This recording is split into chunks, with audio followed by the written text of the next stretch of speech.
जदी छोड़ के तू जही बुए जहान जदी छोड़ के तू जही बुए जहान दीवाना तोहर मर जाई हो।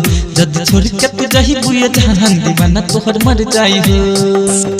दिल तोड़ के तू जही बुए जान दिल तोड़ के तू जही बुए जान दीवाना तोहर मर जाई हो। जदी छोड़ के तू जही बुए जहान दीवाना तोहर मर जाई हो। जदी छोड़ के तू जही बुए जहान दीवाना तोहर मर जाई हो। फूल गिर सकता है पर खुशबू नहीं, चांद डूब सकता है पर तारे नहीं, नदी सूख सकता है पर सागर नहीं, आपको दुनिया वाले भूल सकता है पर हम नहीं। कभी मोहब्बत करो तो हमसे करना, दिल की बात जुबां पर आए तो हमसे कहना, अगर कुछ ना कह सको तो आंखें झुका लेना, हम समझ जाएंगे कि जाने मन तुम्हें क्या है कहना।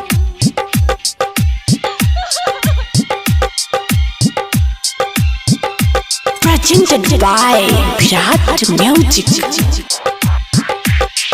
साथे साथे पढ़त रहलू याद कर रानी, बचपन के बतिया के काहे बढ़ल परेशानी। ऐसे ना बोला साथे साथे पढ़त रहलू याद कर रानी, बचपन के बतिया के काहे बढ़ल परेशानी। हमरा से काहे तू दूर जात बारू हो, पहले से ज्यादा अब तू चाहत बारू हो। अपन चेहरा छुपैबू तो अखिया बरस जाई हो। जदी छोड़ के तू जही बुए जान दीवाना तोहर मर जाई हो। जदी छोड़ के तू जही बुए जान दीवाना तोहर मर जाई हो। ये दिल ना जाने क्या कर बैठा, मुझसे पूछे बिना ही फैसला ले बैठा। इस जमी पर टूटा सितारा भी नहीं गिरता, और ये नादान दिल चांद से प्यार कर बैठा। I love you. इश्क ने सभी को जीना सिखा दिया, वफा के नाम पर मरना सिखा दिया। इश्क नहीं किया है तो करके देखो दोस्तों, इश्क नहीं किया है तो करके देखो दोस्तों, जालिमों ने हर दर्द सहना सिखा दिया।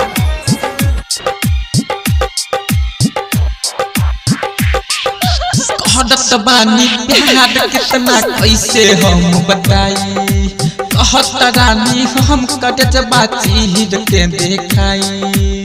तू हमरा से अपना प्यार करे लगा।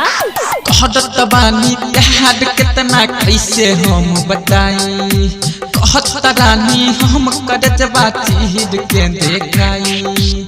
हम हई तोहर दीवाना सब जानत बाटे हो, हम करीले प्यार सब मानत बाटे हो।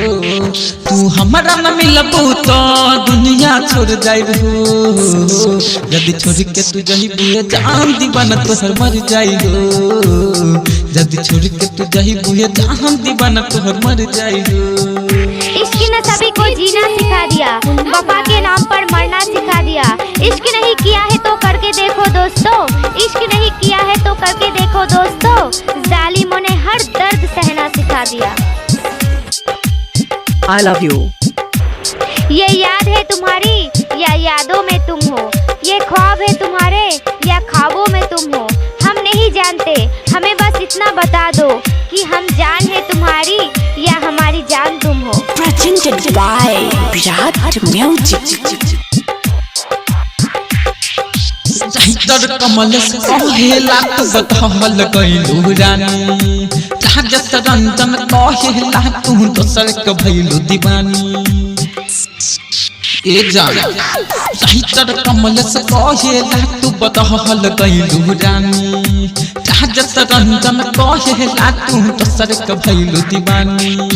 कैसे के हम तोहरा बिनु गम छुपाइब हो, कभी तोता दिल फट कैसे बताई हो।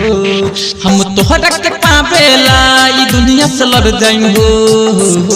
जदी छोड़ के तू जही बुए जहान दीवाना तोहर मर जाई हो। दिल तोड़ के तू जही बुए जहान दीवाना तोहर मर जाई हो। Recording by Virat music, Madna बाजार। Mobile number 7050 410 549।